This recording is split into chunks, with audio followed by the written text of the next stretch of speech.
todos, bienvenidos a Fantaseando. Hace muy poquito terminé de ver por fin la serie de The Witcher, de Netflix. Hoy voy a comentar un poquito qué me ha parecido.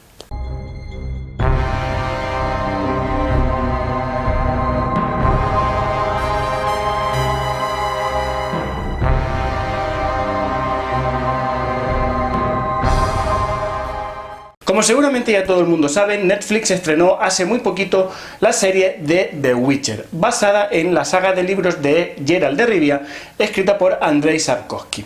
Pues bien, por fin tuve oportunidad de terminar de ver la serie, lo hice hace unas 2 semanas más o menos, pero no había querido hablar de ella hasta que no pudiera grabar este vídeo. Tenía muchas ganas de poder desarrollar la idea más allá de un comentario en Twitter o de una foto en Instagram. Creo que era algo que merecía la pena comentar largo y tendido y por eso he preferido traérmelo a este formato, aunque saben que no, aunque me gusta, la verdad es que lo cierto es que hablo poco de series de televisión o de cine, etc. Es una de las cosas que durante este 2020 me gustaría cambiar. Quiero hablar un poquito más de otra cosa que no sea literatura, siempre por supuesto dentro del género fantástico. Pues bien, lo primero que me sorprendió de esta nueva serie es que Geralt de Rivia no se llama Geralt de Rivia, se llama Geralt. No me preguntes por qué, yo siempre había usado la otra forma de decirlo, Geralt, que quizás es la forma en inglés.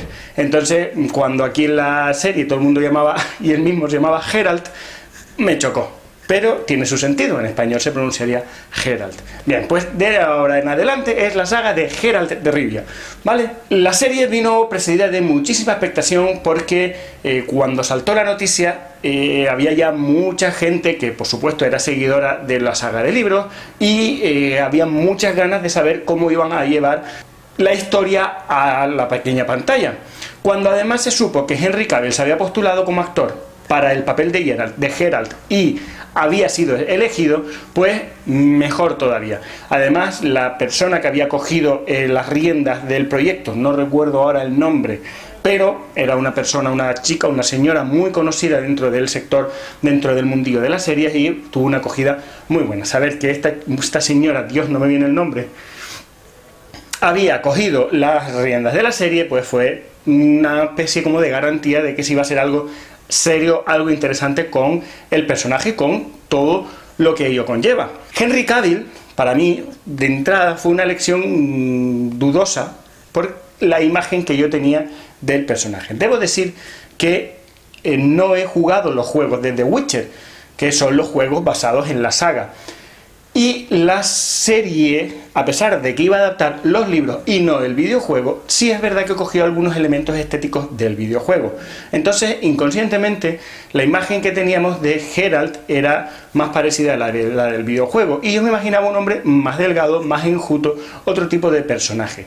Henry Cavill, como saben, es el actor que dio vida a Superman en las últimas películas, la Liga de la Justicia y demás, y es un actor bastante musculoso, alto, con la mandíbula prominente, y de entrada, si bien el actor me gusta muchísimo como actor, me resulta un poco rarito como Geralt de Rivia. Lo cierto es que desde que se empezaron a ver imágenes caracterizadas y una vez que lo hemos visto en acción, la elección me ha parecido fabulosa. Además, con la anécdota, con la curiosidad de que el propio actor, cuando se supo que se iba a desarrollar la serie, poco menos que él se puso en la puerta del director del casting, de la directora de casting, no sé muy bien, y pidió de rodillas, rogó de todas las maneras que pudo, por supuesto a través de su agente, todo esto es metafórico, que le dieran el papel, que él quería hacerlo.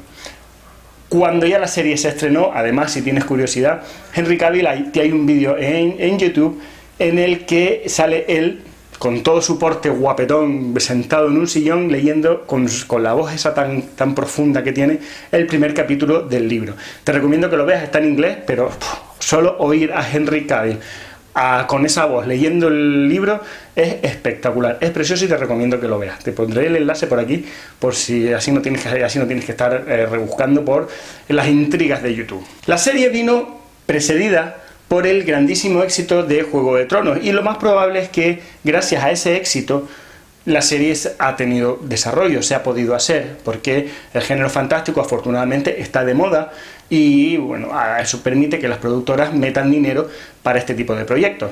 Pero para mí vino con un grandísimo error, y es la expectativa de pensar que The Witcher iba a ser algo parecido a Juego de Tronos. los propios medios de comunicación se afanaron en decir, ¿es The Witcher la nueva Juego de Tronos? Quizás malinterpretando el fenómeno con los libros. O sea, me explico. Ellos, quiero pensar que cuando decían que si The Witcher iba a ser la nueva Juego de Tronos, se refería a si iba a tener el impacto, y si iba a gustar, y si iba a tener ese hype que tenía Juego de Tronos. No querían decir necesariamente que The Witcher se fuera a parecer a Juego de Tronos, pero la gente lo interpretó así. Y me consta que mucha gente, cuando empezó a verla, iba en su mente con la idea de encontrarse algo parecido a Juego de Tronos, cuando, por supuesto estamos hablando de gente que no ha leído los libros, cuando no tiene nada que ver. Ni en personajes, ni en desarrollo, ni en trama, ni en idea básica, no se parecen absolutamente en nada. Los libros de Geralt de Rivia son más de espada y brujería, y Juego de Tronos es más fantasía épica, salvando algunas diferencias. Juego de Tronos prima más la batalla, la política, la intriga, y quizá en Geralt de Rivia prima más otro tipo de factores. ¿Qué pasa? Que esa comparación para mí ha perjudicado a la serie, y ha habido mucha gente que al afrontar la serie, al encontrarse unos primeros capítulos lentos en los que vamos conociendo el personaje y los personajes secundarios y las subtramas que se van desarrollando, se encontraron con que les aburría, les parecía que no era lo que ellos esperaban. Y yo quiero pensar que era porque iban con una idea preconcebida errónea sobre lo que se iban a encontrar. A esto contribuye también, quizás, que la serie está partida en varias líneas temporales, y de entrada no queda muy claro en qué línea temporal estamos en cada momento. Esto, durante los 2 o 3 primeros capítulos, puede resultar un poco confuso, y yo entiendo que haya gente a la que, entre que los capítulos no son de acción propiamente dicha, y encima puede dar lugar a confusión estos saltos temporales, que no sabemos que son saltos temporales, simplemente son desarrollos de acción en líneas temporales diferentes que el lector desconoce, pueden haber echado para atrás a algunas personas. Si eres de esos que se echaron para atrás y no terminaron de ver la primera temporada, yo te recomiendo que le des una nueva oportunidad. Incluso te diría que empieces desde el principio, ahora que ya sabes más o menos el tono de la serie y la línea que van a llevar. Ya el primer capítulo, ya vemos que es una serie diferente. Es una serie en la que, evidentemente, el protagonista va a ser Geralt, prima por todo, sobre todo lo demás, Geralt de Rivia, pero vemos otros elementos, más allá de la épica, vemos elementos moralistas, vemos algo incluso de elementos filosóficos, vemos cómo hay muchos dobleces, las cosas nunca son lo que parecen. Bueno, el primer capítulo, de hecho, a raíz del tema del mal menor, y de que si la profecía de la chica esta de Renfri y demás, da pie a pensar que la serie va a tener mucho contenido, mucha importancia en los diálogos, mucha importancia en lo que se dice y lo que no se dice. Es otra serie absolutamente diferente, no es una serie de acción propiamente dicha, y eso a veces cuesta un poco de entender. Primero esa expectativa, y después esos primeros capítulos con un poco confusos, yo creo que es lo que ha venido a perjudicar y ha echado para atrás a algunas personas. Insisto, si eres una de ellas, dale otra oportunidad, porque el final es muy muy interesante, cuando las cosas se comprenden, cuando todo encaja, y cuando vemos por qué nos han ido contando lo que nos han ido contando y de la forma en que nos las han ido contando, que esa es parte de la gracia de la serie.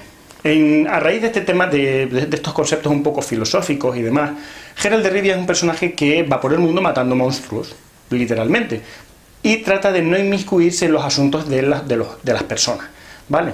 Él va, una persona lo contrata para matar un monstruos reales, estamos hablando de monstruos, de seres, de criaturas monstruosas, y él va y resuelve y cobra por ese trabajo. ¿Qué pasa? Que ya desde este primer capítulo estamos viendo y nos explican que a veces los monstruos no son criaturas monstruosas, sino que incluso las personas pueden ser monstruos peores que cualquiera de esos bichos. Entonces, cuando a Geralt le ofrecen matar a una persona que en ese momento consideran que es un monstruo por las cosas que hace, Geralt tiene que posicionarse y decidir si ese es el tipo de monstruos que él caza, o si por lo contrario hay que hacer distinciones un poco más allá del hecho de que una persona es buena o es mala, o hasta qué punto él se puede o no involucrar en ese tipo de cuestiones. Por eso te digo que a veces tiene elementos filosóficos y moralistas la serie bastante interesantes. El reparto, como decía antes, me ha parecido bastante bueno. Insisto, sin haber jugado los videojuegos, por lo tanto, en mi mente yo no tengo la imagen de la Ciri del videojuego o de la Yennefer del videojuego, sí quizás un poco más la de Geralt, porque sí he visto imágenes del juego, pero tampoco mucho, y creo que el reparto está bastante bien logrado. Jaskier me ha gustado, Ciri me ha gustado, Yennefer es en la que tenía un poquito más de dudas, no la esperaba, no sé, la esperaba una mujer más imponente de lo que la actriz que hace de Yennefer en la serie es. Eso no significa que no me haya gustado, simplemente me ha sorprendido, no era lo que yo esperaba de ella, pero al final encaja, lo hace bastante bien, creo que representa muy bien el papel, sobre todo al principio, cuando ella está todavía formándose como hechicera, creo que lo hace muy bien y me ha gustado muchísimo, y creo que es uno de los personajes, por supuesto, como no podía ser de otra manera, más potentes de la serie y de los libros, por supuesto. Creo que ha sido un gran acierto, creo que la estética está muy bien lograda. ¿Qué voy a decir de los escenarios? Gran parte de la serie está rodada en mis islas, una gran parte está rodada en Gran Canaria, sobre todo algunos de los primeros capítulos. Muchas de las escenas que se ven de bosques, con los pinos, en las montañas y tal, están rodadas en Gran Canaria. Vamos, es un lujo y un orgullo ver que los personajes se van moviendo por los escenarios en los que uno ha estado alguna vez, ¿no? Hay escenas rodadas en La Palma, hay escenas rodadas en Gran Canaria, creo que hay alguna rodada en Tenerife también, no lo tengo absolutamente claro, pero vamos, que bastante, sobre todo los escenarios exteriores, se ha rodado en las Islas Canarias. Otra parte, creo que la parte de estudio ya se ha rodado en Hungría, si no recuerdo mal. Entonces, bueno, ya esa parte de la fotografía, por la parte que me toca, también me gustó muchísimo. Pero aparte de eso, creo que tiene una estética muy chula, muy interesante. Oí críticas un poco absurda sobre el atrezo y sobre la ropa de los personajes y demás, que me pareció un poquito sin sentido y ridícula, sobre todo cuando hay escenas en un reino y en otro, y hay diferencias de ropa entre un reino que puede ser un poco más rico y otro que puede ser un poco más pobre. O sea, he leído algunas críticas por ahí que no tenía mucho sentido, que iban más buscando la sangre, que iban buscando un sinsentido de críticas de críticos que no han leído los libros, o incluso me inclinaría a pensar que gente que ni siquiera terminó de ver la serie. Pero bueno, eso no es asunto mío. El caso es que en términos generales yo no le veo peros a la serie. ¿Se desarrolla despacio? Correcto. ¿Se plantean cuestiones más allá de la épica y de la batallita? También correcto, y eso para mí le da un gran valor añadido a la serie. A mí me gustó muchísimo, estoy deseando ver la segunda temporada, que ya está firmada. Antes de que se estrenara la primera temporada ya estaba firmada la segunda, por lo tanto Netflix tenía muchísimas garantías, muchísima seguridad de que iba a ser un éxito, y espero que lo haya sido en efecto, porque no sabemos, no sé si Netflix da datos de audiencia, creo que no. Entonces, bueno, esperemos que esa segunda serie salga adelante y que mejore todavía un poco más a esta primera, que en términos generales a mí me ha encantado, me lo he pasado pipa viéndolo. Son capítulos de 1 hora y en ningún momento se me hizo largo, a pesar de que algunos son un poco más lentos, así que ya te digo, deseando que llegue esa segunda temporada y esperando que ustedes la disfruten conmigo. Me gustaría saber si la has visto, me gustaría saber qué opinión te merece todo esto que hemos hablado, y a ver qué opinamos de Geralt de Rivia. Por mi parte nada más, espero que les haya gustado. Hasta el próximo vídeo.